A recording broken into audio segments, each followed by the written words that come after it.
네, 안녕하십니까.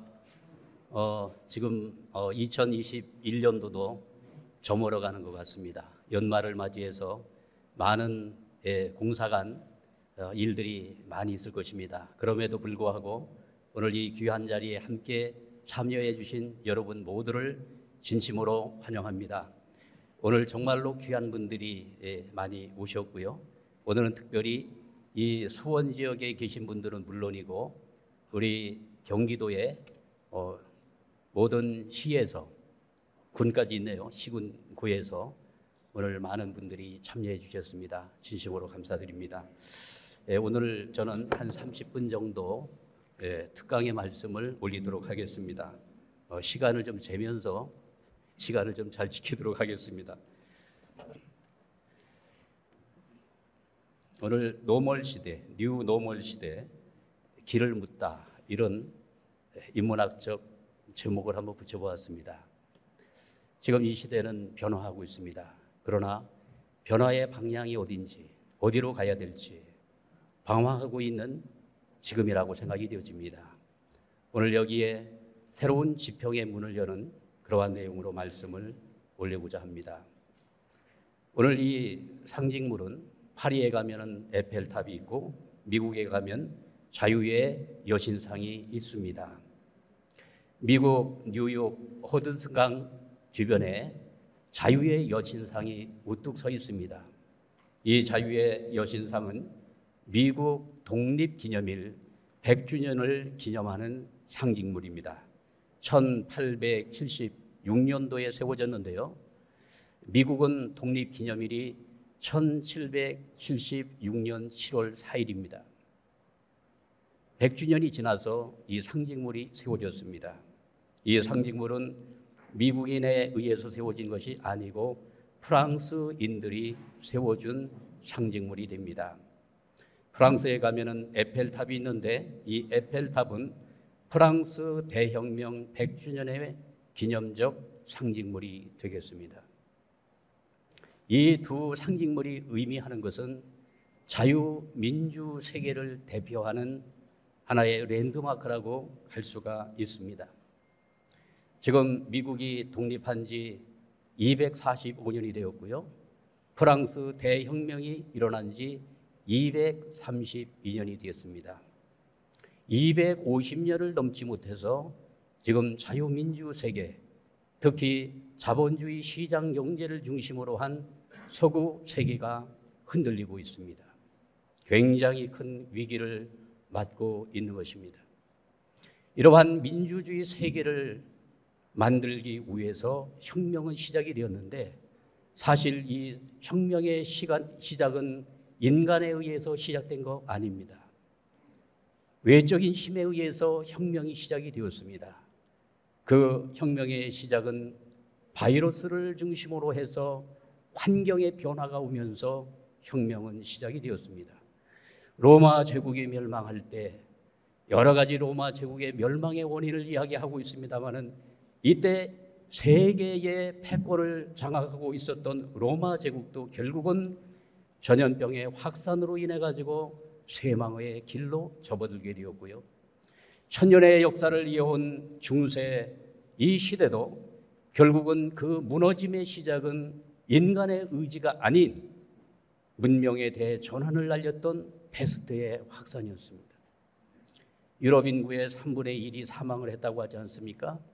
이 내용에 대해서는 아주 끔찍합니다.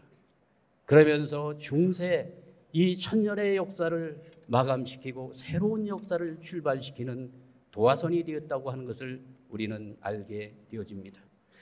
이렇게 해서 중세 사회는 저물고 근대 시대가 열리면서 근대 시대를 상징하는 큰 혁명적 사건들이 이루어지게 됩니다. 바이러스에 의해서 시작된 혁명은 인간의 의지를 중심 삼고 종교개혁이 일어나게 되었고 정치적으로 시민혁명을 통해 가지고 자유민주주의 정치체제가 들어서게 됩니다. 그러면서 과거에는 군주주의 정치체제로서 왕이 모든 권한을 행사했던 그러한 시대가 이제 국민주권 시대로 전환되게 되었습니다. 여러분, 국민 주권의 시대를 연 그 시대가 그렇게 오래되지 않았습니다. 그리고 경제적으로 산업혁명이 이루어지면서 중상주의 경제체제가 무너지고 자본주의 시장경제체제가 자리를 잡게 되었던 것입니다. 이렇게 해서 이 세계는, 세계를 움직이는 그 중심 나라는 서구 열강들이었습니다. 서구 열강들은 산업혁명을 일으키면서 경제를 발전시키고 여기에 국력을 강화시키면서 세계의 패권을 장악하게 되었던 것입니다. 서구 열강을 중심 삼은 그 세계의 이 문화권의 특징은 성장주의, 식민주의, 제국주의, 백인주의가 하나의 표준이 되었던 것입니다.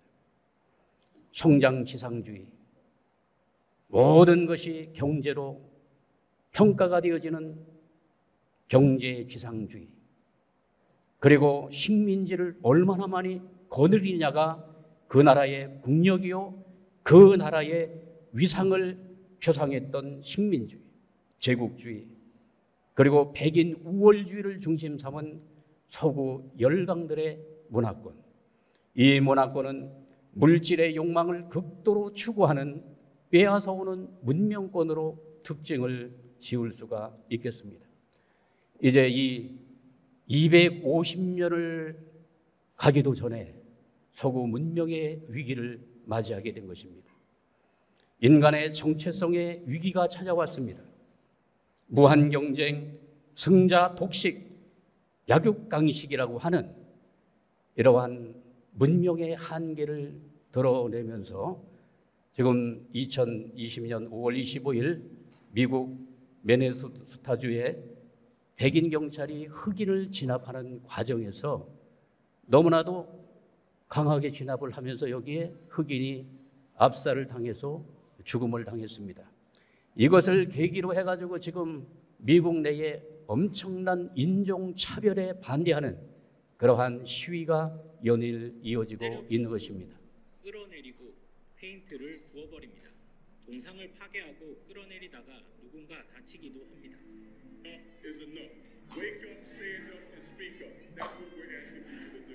미국과 유럽에선 역사와 연계된 새로운 인종차별 반대 시위가 퍼지고 있습니다. 인종차별과 관련 있는 과거 인물의 동상을 없애자는 서양판 적폐청산인데요. 미국에선 특히 신대륙 발견으로 상징되는 크리스토퍼 콜럼버스가 순환을 겪습니다. 유럽인들이 아메리카 원주민을 학살하는 원인을 제공했다는 겁니다. Christopher Columbus to us as Black Americans represent a privatizer, a colonizer, a rapist, and many other things.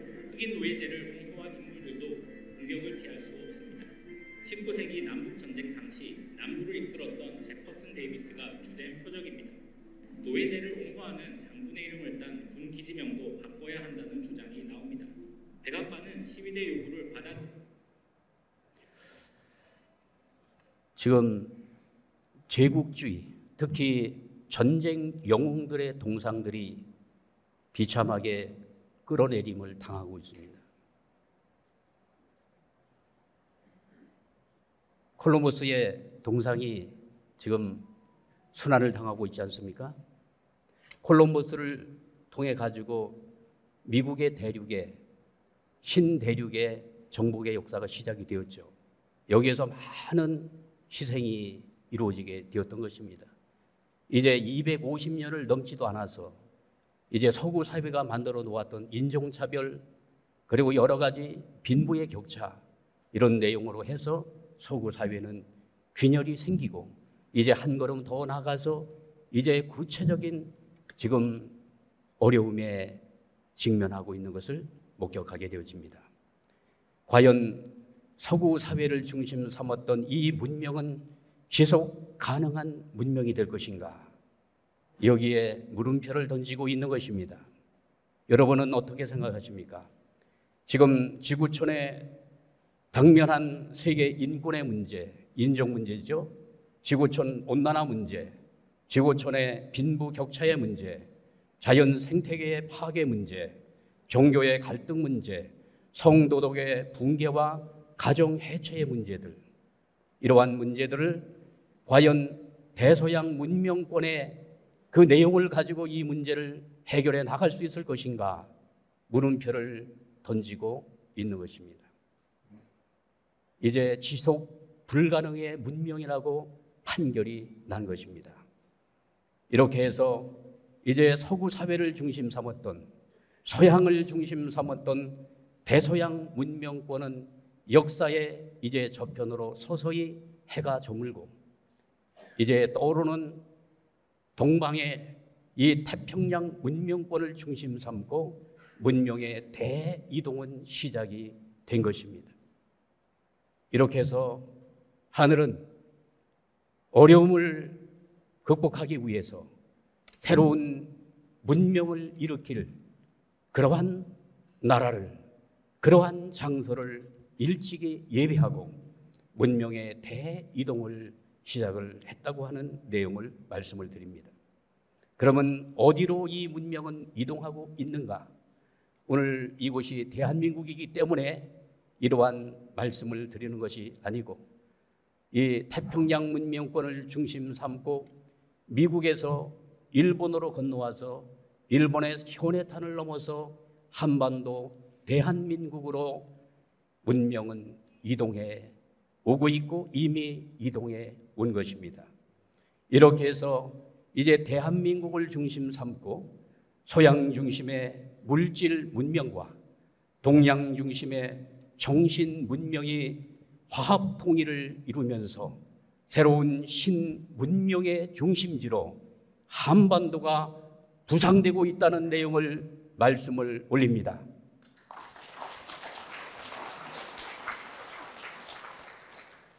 한 걸음 더 나가서 대한민국은 하늘을 숭상하는 경천 사상이 있고 인간을 사랑하는 홍익 인간의 그러한 위대한 정신이 있는 나라이기 때문에 이 대한민국을 중심으로 전 세계의 문명을 완전히 하나로 화합 통일시킬 수 있는 위대한 사상을 가진 이 나라인 것을 생각하게 될 때 문명은 단연코 한반도에 이제 도착을 해서 여기에 새로운 찬란한 문화의 꽃을 피울 수 있을 것이라고 확신합니다.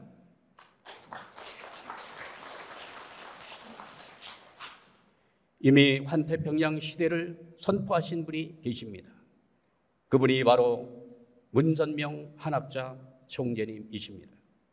2007년 4월 3일 날 경상남도 창원에서부터 시작을 해서 21곳을 하루도 쉬지 않고 집회를 하시면서 환태평양 시대를 선포하셨습니다. 이때 그때 선포한 메시지 일부를 보면 인류 역사는 이제 환태평양권을 중심 삼고 완성완결을 봐야 할 섭리적 시점에 도달을 했다는 것입니다. 이 섭리적 프로그램은 이제 그 어떤 힘도 막을 수 없습니다. 창원 실내체육관에서 말씀을 주셨습니다. 여러분, 이 사건은 엄청난 사건이 될 것이라고 생각이 되어지고 있고요. 앞으로 많은 이제 역사학자들, 문명 연구를 하는 이 인류 문화사 연구가들이 이 사건을 새롭게 해석할 것으로 생각이 되어집니다. 문명은 지금 교체가 되고 있습니다. 이노베이션, 변화와 혁신이 시작이 되었습니다. 이제 대서양을 중심 삼은 문명권이 태평양 문명권으로 이동하고 서양 중심에서 동양 중심으로, 경쟁에서 상생으로, 남성 중심에서 여성 중심으로, 분열과 투쟁에서 화합과 통일로, 패권주의의 그러한 문화에서 평화주의 문화로 전환되고 있는 인류 문명사의 대전환기를 맞이하고 있다는 내용을 말씀을 드립니다. 특히 코로나19를 우리가 경험하면서 전 세계적으로 엄청난 변화는 시작이 되었습니다. 뉴욕 타임즈 컬럼니스트 토마스 프리드만은 이렇게 이야기했습니다.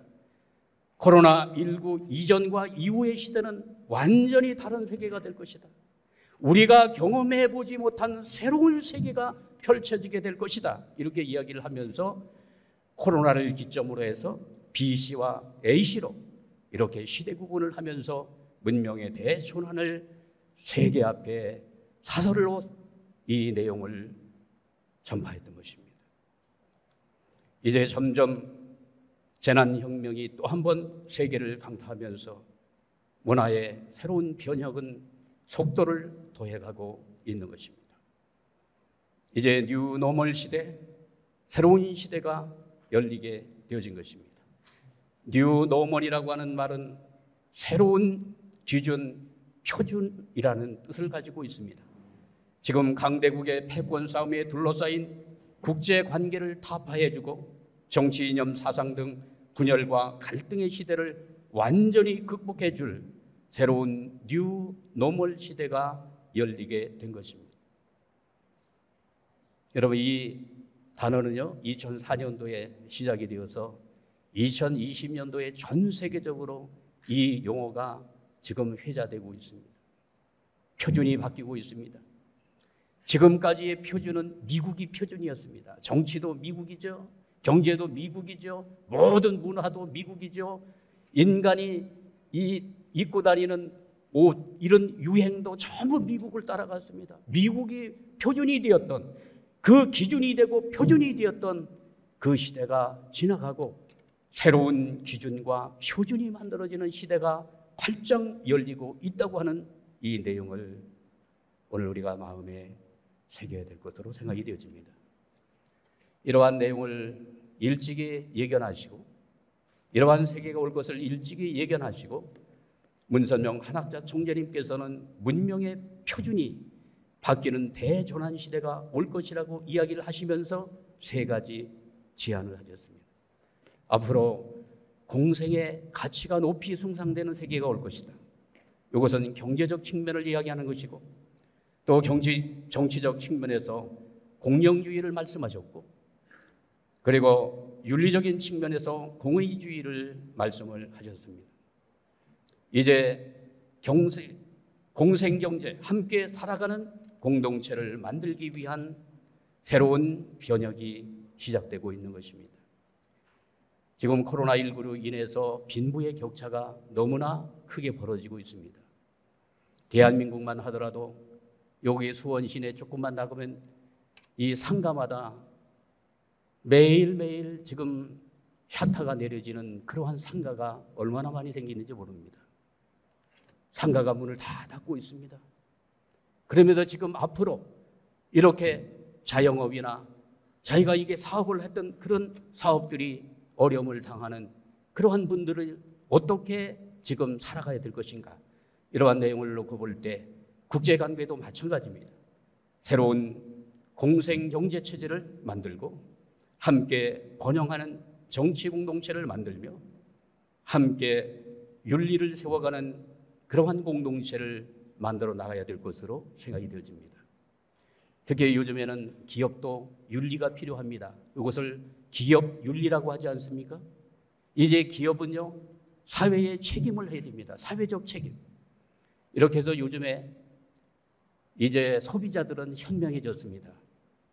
탄소 배출을 많이 하는 그런 상품들은 사지 않습니다. 그래서 망하는 것입니다.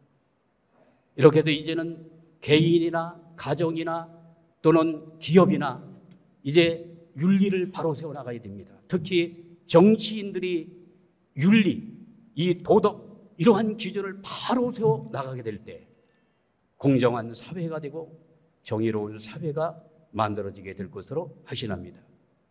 그래서 이 총재님께서는 이런 말씀을 많이 하셨어요.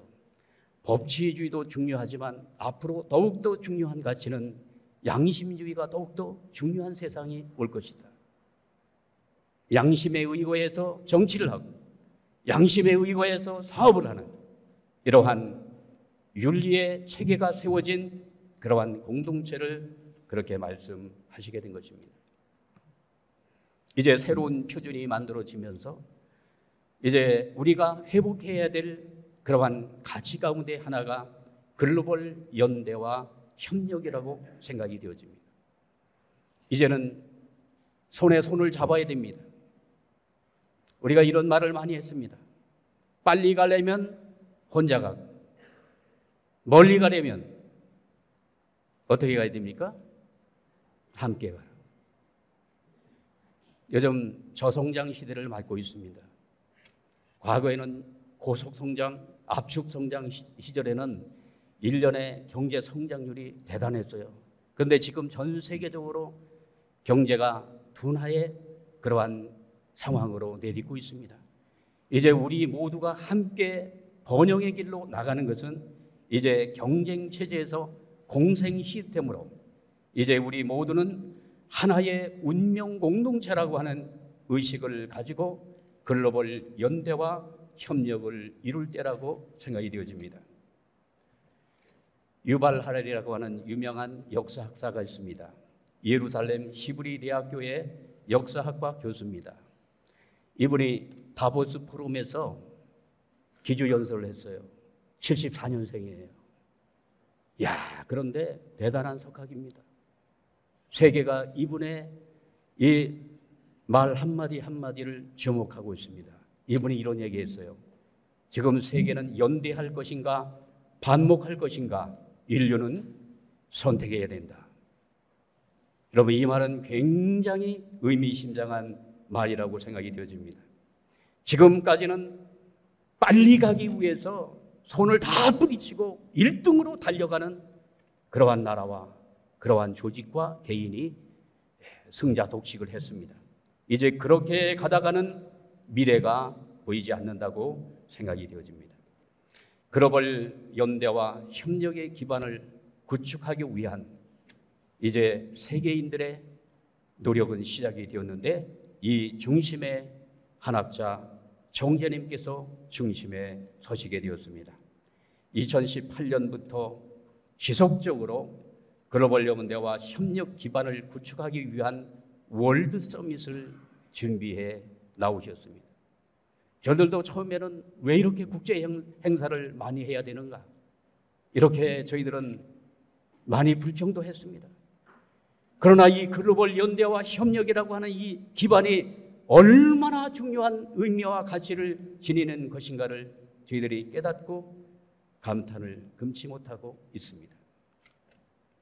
이렇게 해서 2020년 경기도 일산 킹텍스에서 월드 서밋 2022 이것을 한반도에서 개최하면서 세계 기라성 같은 세계 정상들이 한국을 향해서 몰려오는 그러한 기적을 저희들이 목격을 했습니다.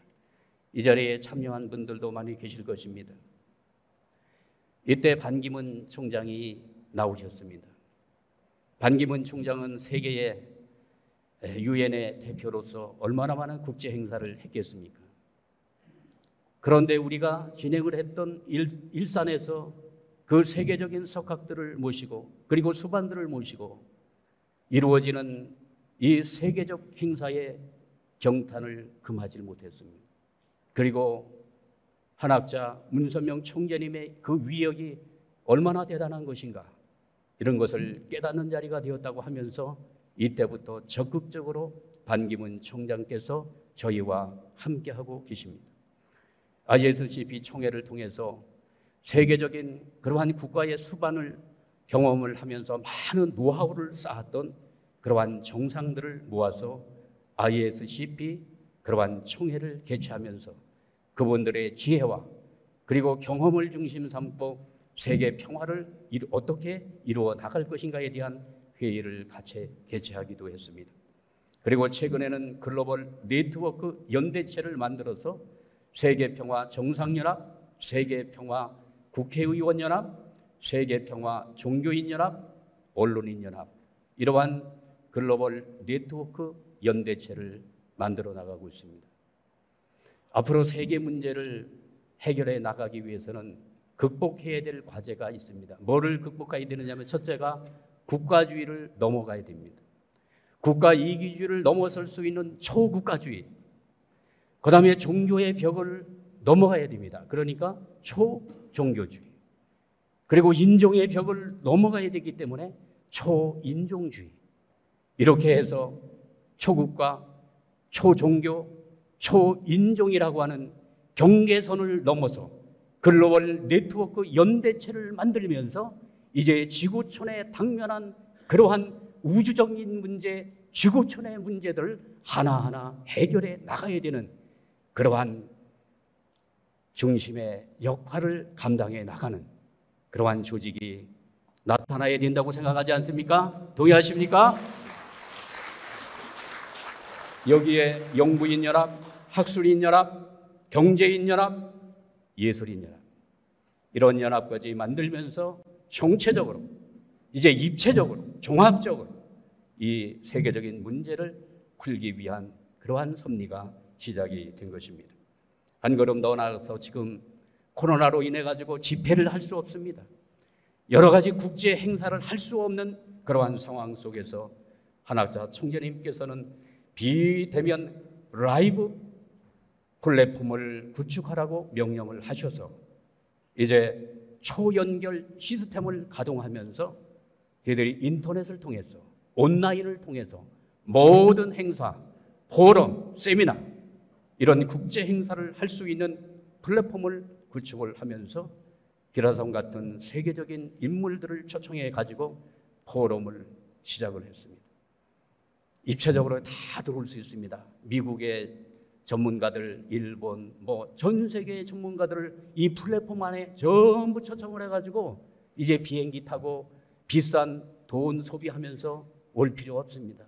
이러한 비대면 플랫폼을 통해서 이제 동시 접속을 통해서 초연결 시대를 지금 UPF가 선도해 나가고 있다는 말씀을 드려봅니다. 너무나도 좋아합니다. 지난 싱크탱크 2027번 희망전진대의 전세계 시청자 조회수를 보니까 17억 명이 참여를 했어요. 상상이 가십니까? 77억 인구 중에 17억 명이 여기에 접속을 했는데요. 아프리카나 남미 쪽에서는 국영방송을 통해서 많이 참여를 했고요. 선진국가에서는 이제 방송 많이 안 봅니다.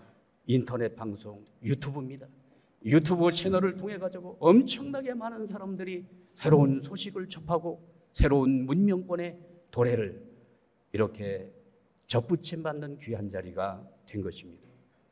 이제 새로운 표준으로 사랑과 평화의 운동은 시작이 되었습니다. 사랑과 평화. 사랑과 평화는 항상 필요한 것인데 언제나 이것은 이상으로만 남아져 왔고 현실 속에서 구현이 되지 못했습니다. 지금 국력을 이야기할 때 두 가지를 이야기합니다. 종합국력입니다. 첫째는 하드파워, 또 하나는 소프트파워. 하드파워는 무슨 의미냐면 경제력과 군사력을 중심 삼은 이러한 강성의 역량, 물리적인 역량이죠. 그래서 세계를 제패했던 열강들은 경제력과 군사력의 강대국이었습니다.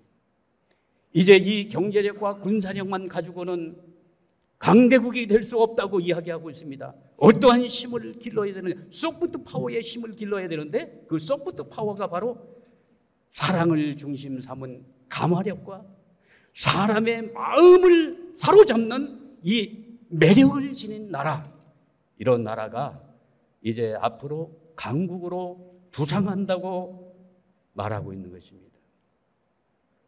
놀라운 변화 아닙니까?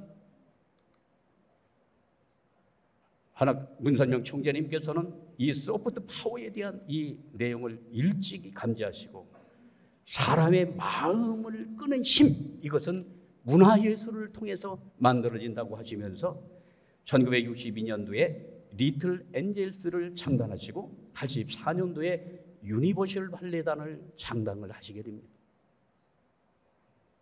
그러면서 문화예술은 대중을 움직일 수 있는 힘이 여기는 있고 여기에는 왠지 모르지만 매력적인 힘이 문화예술을 통해서 나타난다고 말씀을 주셨습니다. 세계인들의 마음을 움직였던 리틀 엔젤스, 1962년도에 창단이 되었습니다. 62년도를 생각해 보십시오. 저희가 태어난 세대입니다. 저희가 시골에서 다닐 때 고무신 신고 책보따리 메고 다녔습니다. 그 시절에 문선명 총재님께서는 문화예술을 구상하시면서 리틀 엔젤스를 창단하시고 문화예술을 통해서 전 세계에 문을 여는 그러한 일을 만들어내셨던 것입니다. 옛날에 만들어졌던 영상 한 편을 보여드리도록 하겠습니다.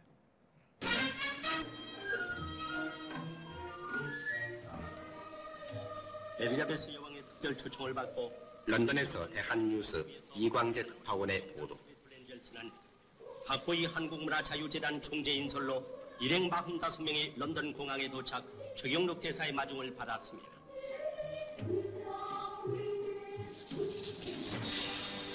엘리자베스 여왕과 앵공주가 입장했습니다. 영국의 황실 귀족과 상하원 국회의원으로 마치 대영제국의 축소판을 이룬 감마저 있습니다. 여기 황실 어전 공연이야말로 온 세계 예술인이 가장 갈망하는 최대의 영예입니다. 우리의 리틀 엔젤스는 동양에서는 처음으로 이 영예를 차지했습니다. 리틀 엔젤스의 아름다운 선율에 맞춘 부채춤은 시작됐습니다. 우리의 꼬마들 이날따라 나비와 같이 제비와 같이 한 동작 한 동작은 그의 미의 극치를 이루었습니다.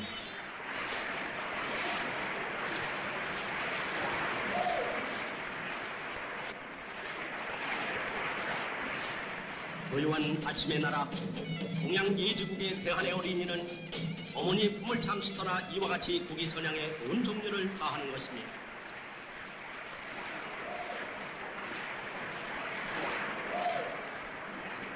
박수와 칼채, 환호성, 흥분과 감탄, 문자 그대로 홍월경에 도취된 여왕을 비롯한 귀빈들, 우리의 한국 예술의 아름다움에 다같이 만족이 충만된 순간입니다.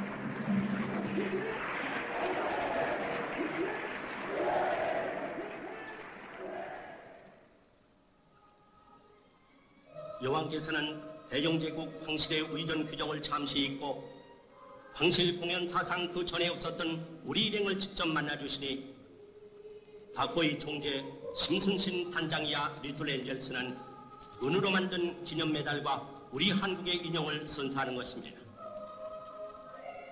더욱 감격해하는 엘리자베스 여왕, 한국의 예술이 그렇게 아름다운 줄은 미처 몰랐다고 꼭 다시 와달라는 부탁을 되풀이하는 것입니다. 우리의 코리아를 또다시 빛낸 리틀 엔젤스, 리틀 엔젤스의 영광이시다.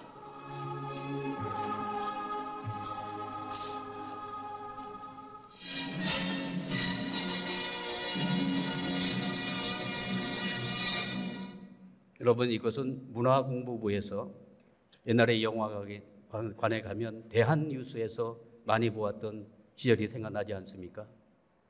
이렇게 72년도에 영국 황실을 찾아가서 문화공연을 펼쳐서 엘리자베스 여왕의 마음의 문을 연 것입니다.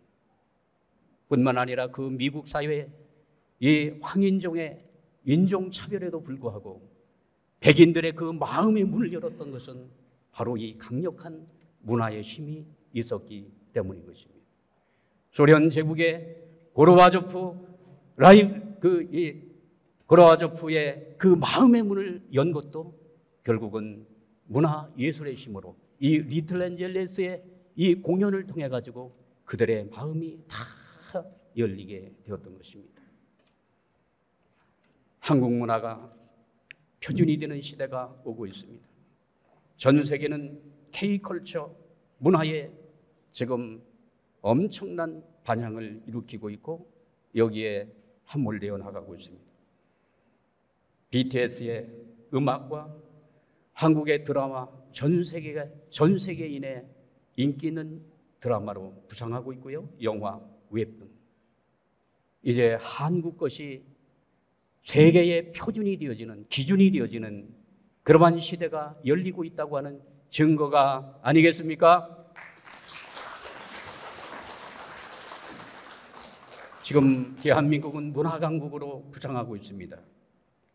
2019년도에 세계 소프트 파워 순위 15위에서 2020년에 무려 몇 등급을 뛰었는지 모릅니다. 2위 국가로 평가를 받고 있는 것입니다. 기적입니다. 이제 문명이 한반도로 이게 교차되어서 한반도가 이제 문명의 중심 국가로 떠오르면서 한국의 문화, 역사, 교육 모든 측면에서 한국이 표준이 되어지는 시대를 맞고 있는 것입니다. 여러분 기분 좋지 않습니까? 지금 이번에 K방역에서도 이 코로나 K방역에서도 전 세계인들을 감동시키는 방역, 그리고 한국의 의료 시스템, 그리고 한국인의 이 공동체 의식, 이런 것들에 세계인들이 감탄하고 있는 것입니다. 한학자 총재님은 돈이 많은 분 아닙니다. 지금 한학자 총재님의 리더십을 따르는 세계의 많은 지도자들이 그분의 외적인 모습을 보고 따라오는 것 아닙니다. 무엇을 보고 오는 것입니까? 한학자 총재님의 모성적 리더십, 어머니의 그 리더십에 감동이 되어서 많은 지도자들이 따라오고 있는 것입니다.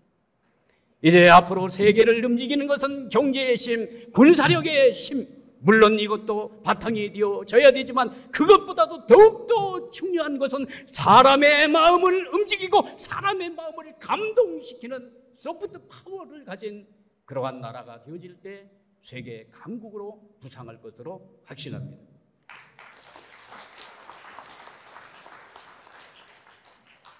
새로운 표준을 만들어 나가야 됩니다. 이제 한반도의 통일 문제도 새로운 표준을 제시해야 될 때가 온 것입니다. 이 한반도 세계의 열강들의 한가운데서 고난당하고 있는 이 한반도 이 통일 문제도 이제 외적인 그런 힘의 논리가 아닌 다른 어떤 상상력, 새로운 창조적 발상으로 남북 문제를 풀어나가야 될 때가 바로 지금이라고 확신합니다. 어떻게 풀어나가야 될까요? 사랑의 논리를 가지고 가야 됩니다. 심정의 논리로 풀어야만 이 남북 간의 이 막힌 문제가 풀어진다고 총재님을 말씀을 하시면서 1990년 4월 11일 날 총재님께서는 소련 땅을 밟으십니다. 소련 제국이 멸망되지 않았을 때이죠. 90년 고르바초프 당시 소련 서기장을 만나게 됩니다. 그러면서 89년도에 총재님께서 이러한 결심을 하고 돌아갑니다. 이제 앞으로의 시대는 애원섭리 시대가 온다. 이제 사랑으로 원수를 완전히 품어가지고 사랑으로 상대를 감동으로 굴복시키는 그러한 시대를 선포하면서 90년도 4월 11일 날 소련 연방을 찾아가서 고르바초프를 만나게 된 것입니다. 이때 소련에 가기 위해서 내적으로 준비하신 스토리가 있는데요. 그 스토리는 듣고 싶죠? 다음 기회로 넘기겠습니다. 너무나 감동적인 스토리가 담겨 있습니다. 그리고 91년도 11월 30일 날 북한 땅에 들어가셔서 7일 날 나오셨습니다. 8일 동안 북한에 가셔서 머무셨는데요. 6일 날 김일성과 회담했습니다. 그리고 7일 날 돌아왔으니까요. 오늘 8일이지 않습니까? 너무나도 중요한 주간에 오늘 이와 같은 역사적인 행사를 하고 있는 것입니다. 이때 김일성 주석과 합의문이 도출이 되어지는데 여기 4가지 합의문 가운데에 첫째가 이산가족의 상봉, 두 번째는 국제 핵살찰, 세 번째는 남북 경협입니다. 그리고 네 번째가 남북 정상회담을 제안하신 바 있습니다. 이때부터 남북의 문제가 풀렸어요. 이때부터. 그래서 남북 경협이 시작이 되어가지고 총재님께서는 북한에 평화자동차 공장을 만드시게 되고요. 자동차 공장을 한번 들어가게 되면요, 거기 하청업체가 수백 개의 하청업체가 생깁니다. 그리고 또 만드신 게 뭐냐, 보통과 호텔 만들었어요. 그리고 평화센터 만들었습니다. 이러면서 남북 교류에 물꼬를 트셨던 총재님이십니다. 금년 북한 방문 30주년을 기념하면서 월드 서밋 2022를 준비하고 있습니다. 지금 2월 달에 지금 준비를 하고 있는데요. 이것은 역사적인 사건이 될 것으로 생각이 되어집니다. 단순한 이벤트 아닙니다. 이제 총재님께서 30년, 특히 문선명 총재님 중심 삼고 이룩했던 이 남북 교류와 협력의 이 사업들이 이제 제2기를 출발하게 됩니다. 제2기는 한학자 총재님을 중심으로 해서 이제 남북 이제 통일의 문을 열기 위한 제2의 남북 협력, 교류 협력의 사업들이 추진이 되어지게 될 것입니다. 여기에 지금 초청을 하고 있는 정상들이 157개 국가의 정상들을 초청하고 있습니다. 남북 공동 수교를 맺은 나라가 157개국입니다. 북한하고 한국 동시요. 그런데 지금 이 한반도 서밋, 한반도의 이 세계 정상회의를 준비하는 중심 인물이 누구냐 하면은 누굽니까? 이 캄보디아의 훈센 총리입니다. 이분이 작년도에 한학자 총재님을 만나고 나서 이분의 뜻을 따라야 되겠다 결심했어요. 그래서 이분이 앞장서서 157개국의 정상들을 초청하는 이 프로토콜 초청장을 이분의 이름으로 대통령들에게 지금 보내고 있는 것입니다. 한국 정부에도 좀 알려주시기 바랍니다. 이런 일들에 대해서 지금 모르는 척하고 있어요. 문재인 대통령은 지난번에 어디 갔어요? 로마에 가가지고 로마 교황을 좀 북한에 보내겠다고 이렇게 하셨잖아요. 그보다 더 중요한 것은 바로 이 한반도 월드 서밋이라고 생각이 되어집니다. 이제 신문명의 표준이 되어야 될 이 한반도. 이 한반도 통일은 매 중요하면 세계 평화의 모델 국가를 먼저 한반도에서 만들어야 된다고 말씀하고 있는 것입니다. 이 세계 평화를 이루기 전에 이 한반도를 중심 삼은 이 통일 국가의 이 모델을 여기에 제시하고 이것을 중심으로 해서 전 세계로 평화의 이 모델 세계를 확장해 나가는 그러한 일을 추진해 나가고 있는 것입니다. 오늘 저는 여기까지 말씀을 좀 드립니다. 더 이상 말씀드릴 내용은 많이 있지만 앞으로 여러분들 평화 포럼이나 세미나 또는 여러 가지 교육에 여러분 모시도록 하겠습니다. 오늘 경청해 주셔서 감사드립니다. 고맙습니다.